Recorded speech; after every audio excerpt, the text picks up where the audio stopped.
Hey everyone, welcome back to The Wave. My name is TyArc, and today we're going to be doing another music production tutorial. And for today's video, I'm going to be covering the topic of compression. So if you're a producer, you've probably heard of the term compression or a compressor. So a compressor is a tool that's commonly used in music production or mixing and mastering. And to sum it up, it's basically going to make your sound more balanced. It's going to make quieter things louder and louder things quieter. And for some people, I think it's kind of hard to understand what compression actually is. So that's why I'm gonna, cover the basics in this video. Alright, for the video, I have 3 examples of where you might use compression. So let's get into example number 1, and that would be a vocal. So compression is very commonly used on vocals, and I got this one here from Splice. I'll play it for you. Oh, if I'ma get over you, then I gotta let go of your ghost. Alright.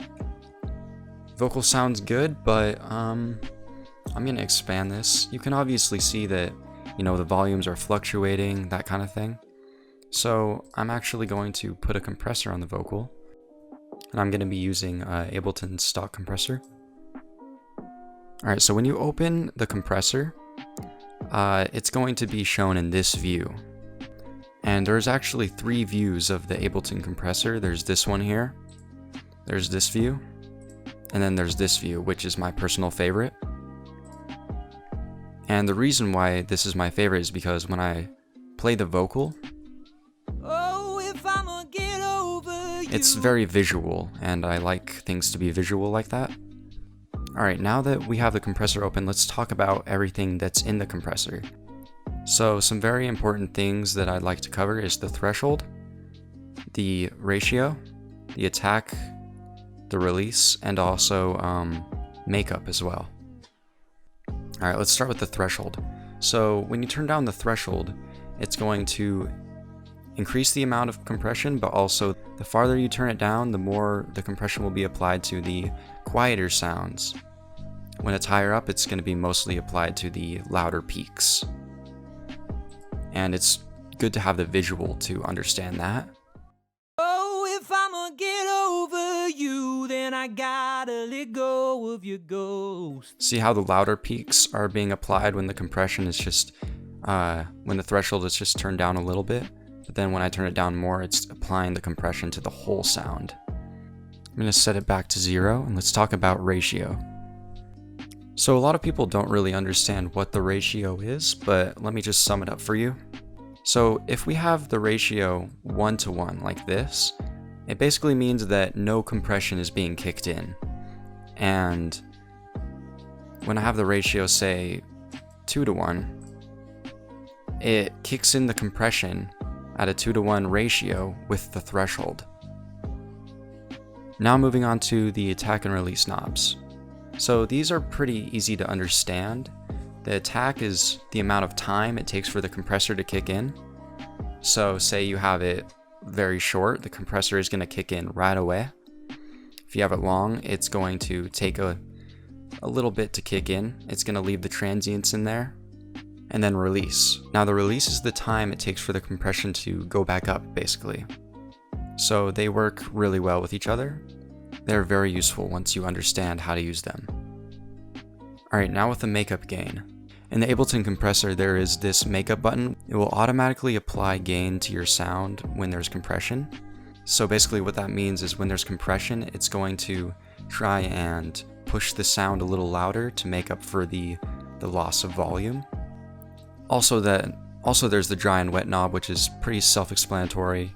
0% no compression, 100% all compression, that kind of thing. And that's about it for understanding the basics of, what the compressor actually is. Now let's look at how to use it. And let's go back to our example number 1 with the vocal. So with the vocal, I really want these peaks to be controlled. So I'm going to use the compressor to do that. I think I'm going to leave the ratio at a 2:1 because that's a pretty good spot. I'm actually going to turn the attack down to about 20 and the release up a little bit as well. about to 174. And now I'm going to go ahead and play the sound while applying the threshold. Oh, if I'ma get over you, then I gotta let go of your ghost. Make sure we can get those quieter things compressed as well. Oh, if I'ma get over you, then I gotta let go of your ghost. I think that's a pretty good spot right there. So let's mess with the dry wet here with no compression. Oh, if I'ma get over you, then I gotta let go of your ghost. Alright, so now I'm going to turn the compression all the way up. And let's hear how it sounds. Oh, if I'ma get over you, then I gotta let go of your ghost. Alright, much better. Now that we've got the first example all covered, let's move on to example number 2, which is drums. Alright, drums. Okay, so I've loaded up the compressor, I've got it in this view, and let's talk about how we can use a compressor with drums. Now, one thing that's pretty cool about a compressor and drums is the attack and release. You can really shape how you want your drum bus to sound with a compressor. It's a really good tool. Let's hear how the drums sound without any compression at all.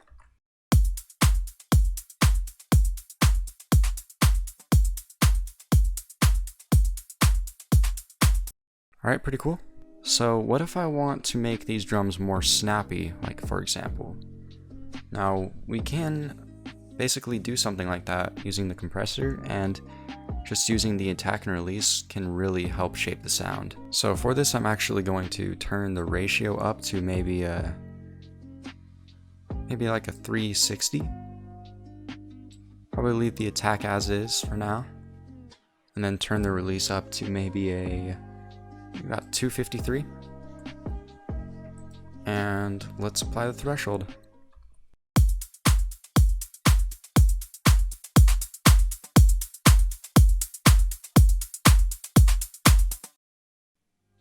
So about 16 to 17 sounds about right.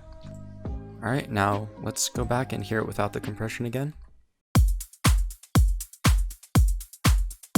And with.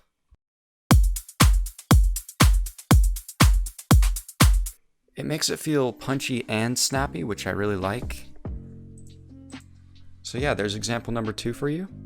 That's just one way you can use a compressor with drums. I'm sure there's plenty of other ways. And let's move on to example number 3. Now, example number 3 is a bit different from the other two. We're going to be talking about something called sidechain compression. And to demonstrate that, I have a kick and a bass. Let's just hear how they sound on their own.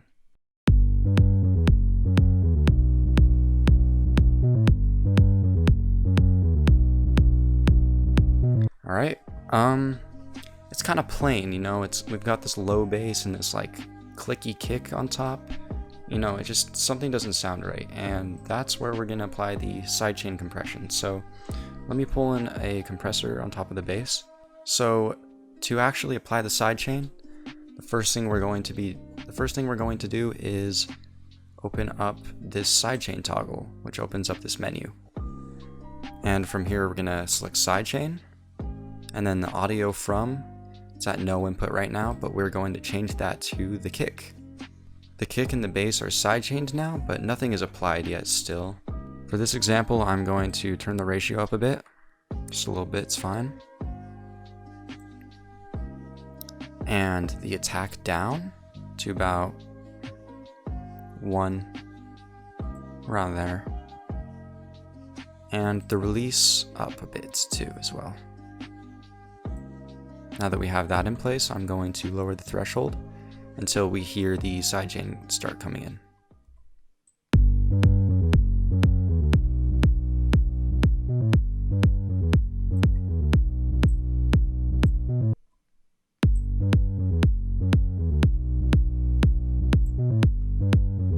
There we go. All right. So there's sidechain compression for you. This tool is very useful. It can be used in basically every genre. Let's just go over it again without the compression.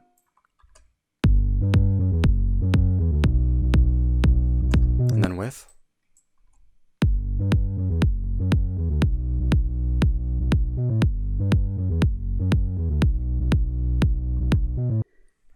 there's that for you. Alright, so that's going to be about it for this video. I hope you guys learned something from this. I hope it inspired you in some way. If it did, please feel free to leave a comment. As always, a like and subscribe is always appreciated. We're going to have more content coming very soon, and much more to come. So, again, thank you guys for watching, and I'll catch you guys later.